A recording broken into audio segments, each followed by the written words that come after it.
What is up, guys? In today's video, I'm going to be going over everything you need to know about Chapter 5, Season 3. As always, if you guys do enjoy this video, remember to give it a like, subscribe if you'd like to see more, comment down below what you think of the season, but, try not to be too negative. And if you guys would like to use my supporter creator code in the item shop when getting the season's battle pass, it is EvolveJake, just like my channel name, and it is underneath the webcam. As far as items that were vaulted at the start of the season, we got a lot. All of Season 2's medallions were vaulted.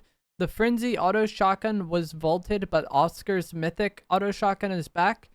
Chug Splash was vaulted. The Flowberry was vaulted. Wings of Icarus, Zeus, Thunderbolt, Chain of Hades, Waterbending, Banana of the Gods were all vaulted.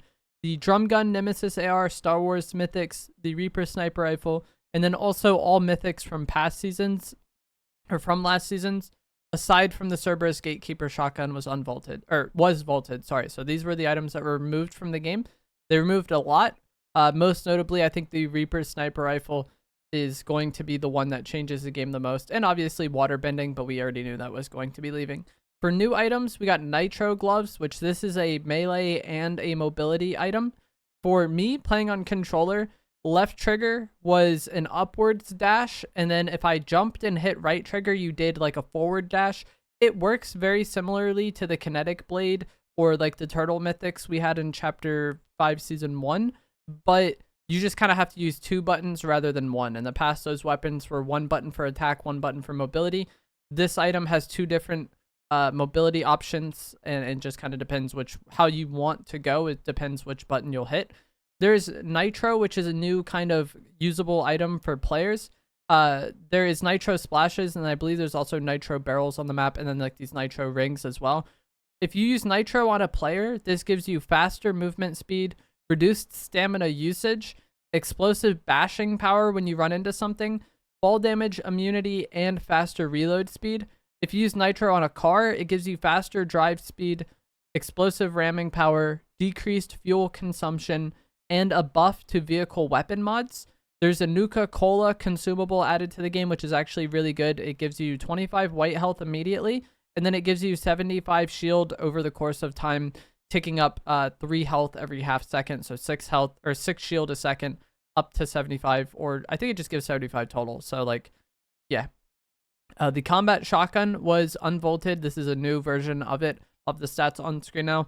I didn't really enjoy this shotgun. I've never been the biggest fan of it outside of like Chapter 1.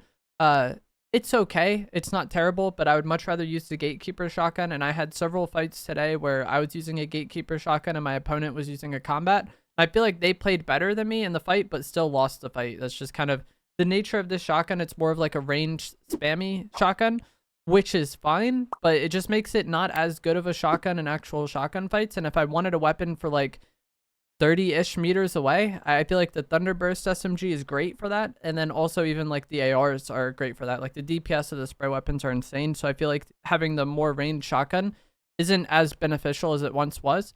There's the Boom Bolt crossbow that was added to the game. I'll once again have the stats for this on screen now. This works not like the Wookiee one. You just shoot it and then it blows up when it like after it hits its target and then blows up after like a brief detonation. It was fine. I didn't use this too much today. I was told that it hits players through vehicles like the Wookiee Bowcaster, but from my experience, that was not the case at all. So it does do damage to vehicles, but I was not getting a situation where I was like damaging the player inside like the Wookiee Bowcaster. But this item is fine. The Mythic Hand Cannon can now be obtained from capturing the flag on Loot Island. The Enforcer AR was unvaulted. The Combat AR was added, but currently only the Mythic is in the game. The Repair Torch was added back to the game, which will allow you to repair vehicles. And then there's Cactus in the desert biome that can give you shield if you pickaxe it or if you just drive over it. For some weapon balance changes, the Tactical AR got increased damage at range, reduced recoil, and improved bullet spread. That's like Bloom. The Enforcer AR got increased damage, increased fire rate, and increased headshot damage. So the Enforcer AR actually got a lot better. It might as well be a different gun, getting both improved damage and improved fire rate. And if you guys remember, towards the end of Chapter 5 Season 1, they also buffed this weapon's like accuracy and bullet travel speed, I think, and made it a lot better then, but also giving it more damage and a faster fire rate as well. It's a lot better now. I'm not sure which AR I prefer at the moment, but I definitely have a higher opinion of this than I did in the past. Then the hand cannon got increased damage at long range and improved bullet travel speed. For new POIs, the Snooty Steps POI was turned into Sandy Steps, and it's a little bit different now. Fencing Fields was turned into the Nitro Dome. And then the desert also added land to the bottom of the map, kind of, and added Brutal Beachhead and Redline Rig into that like newish area that previously didn't exist. And there are bosses that were added this season, and they are associated with a POI, but the bosses can also kind of go on patrol and drive around the map. The Machinist should be at Redline Rig, and she drops a medallion that will give you shield up to 75 and a mythic combat AR. The combat AR is very good from my experience, but I didn't get to play with it that much. I typically got it towards the end of a match. And then regening shield up to 75 is kind of like how the medallions worked in Chapter 5 Season 1, you know?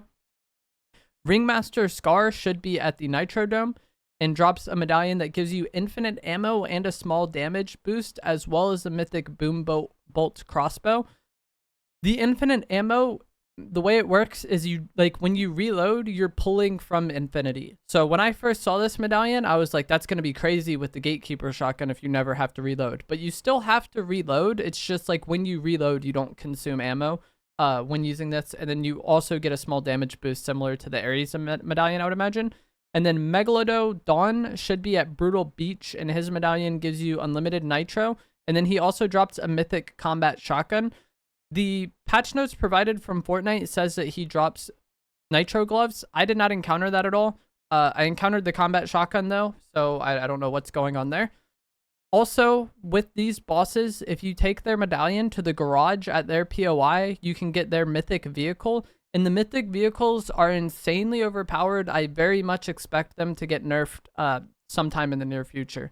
They have unlimited nitro, meaning they have all the benefits of nitro where they go faster, they have the explosive dashing, they have seemingly unlimited fuel, they're completely decked out with car mods, and from what I've been told, these mythic vehicles regenerate HP over time, and this makes using them a lot more effective because you don't have to worry about your car getting destroyed, but also makes playing against them far more irritating because, like, if you're fighting a normal car, you know, you can get some damage in and then kind of reposition, and the fact that you didn't finish off the car completely, you still kind of griefed that car, you know, and it might be easier for you to deal with it later on.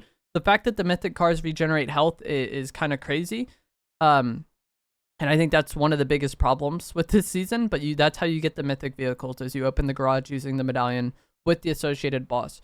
You can mod regular cars. It's actually really easy. There will be boxes on the ground, and if you drive over them, you apply the mods. There's a machine gun turret and a grenade launcher turret mod. Both of these work via the passenger seat. If you swap into the passenger seat, then you have control over the turret. If you're in the driver's seat, you don't. So it makes it kind of limited in solos, but in team game modes, I imagine this will be even more annoying.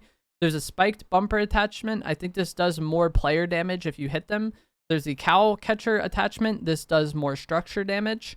There's bulletproof tires, which obviously your tires are bulletproof. And then there's off-road tires, which give you like better handling and speed off-road. Also, a lot of the cars were buffed as far as their HP goes. Small cars got from 800 to 1600. Medium-sized cars were not changed. Large-sized cars went from 1200 to 2400 HP, and then extra large vehicles went from 2500 to 3500. I'm not really sure what the breakdown is as far as like which type of vehicle is which, but most cars are going to have more health in this season, which yeah. There are also armored battle buses driving around the map that you can capture and use. There's like guards and AI with them, but if you eliminate the guards, you'll get control over the vehicles, and then you can get, I believe you get loot from doing this as well. You can duel Cerberus at Grim Gate to get the mythic Gatekeeper shotgun. And you can duel Oscar at Classy Courts to get the mythic Frenzy Auto shotgun. I used the Frenzy Auto shotgun mythic a bit today. I did not like it. I would rather use the Gatekeeper still, I think. But obviously the Cerberus mythic shotgun, you don't mind the fact that you're stuck with 3 rounds, is pretty good. And with these bosses, they're not mad at you. Like, they're chill until you interact with them and do the duel option. If you eliminate them without doing the duel, you will not get the mythic. You have to do the duel speech option to actually obtain the mythic from eliminating them. And then weapon mods this season work pretty much identically to how they did last season. There is a new UI when you're in the weapon mod bench, but these bunkers are in basically the same spots as last season. I'm not sure if they added any new ones, but I know a lot of the ones I went to today were in the exact same spots they were before. They open up at third zone. You go in there, there's loot, you can do your attachments. It's very similar, pretty much identical to how it was last season, and I don't think there were any changes as far as the attachments go. It's all the same ones, it's just that the UI was a bit different, so that's how doing your weapon attachments goes. And that is going to be it for this video, I think. Just a quick rundown of everything in the season. Obviously, I will have more informative and like tips and tricks videos coming in the near future, but as far as like an overview of the season goes, that is it. For weapon meta, I use basically the same stuff: Gatekeeper, Shotgun, one of the ARs, or Thunderburst, DMR, Crossbow, heals, and that I've been using the Nitro Gloves instead of Shockwaves. Shockwaves are in the loot pool, but the Nitro Gloves regen over time, which is nice. And the fact that the cars are as big of a deal as they are, having that rechargeable mobility is great, because like if you fight a car and have to use all of your Shockwaves to get away and survive, and then you fight the car again later, the fact that you used all your mobility is going to be a problem, whereas the gloves, you can let them regen over time, and so that's great. But that is going to be it for this video. If you guys found it helpful, informative, interesting, remember to give it a like, subscribe if you'd like to see more, comment down below what you think of the season. If you want to use my code in the shop, it's EvolveJake, and I will see you guys in the next one. Thanks for watching.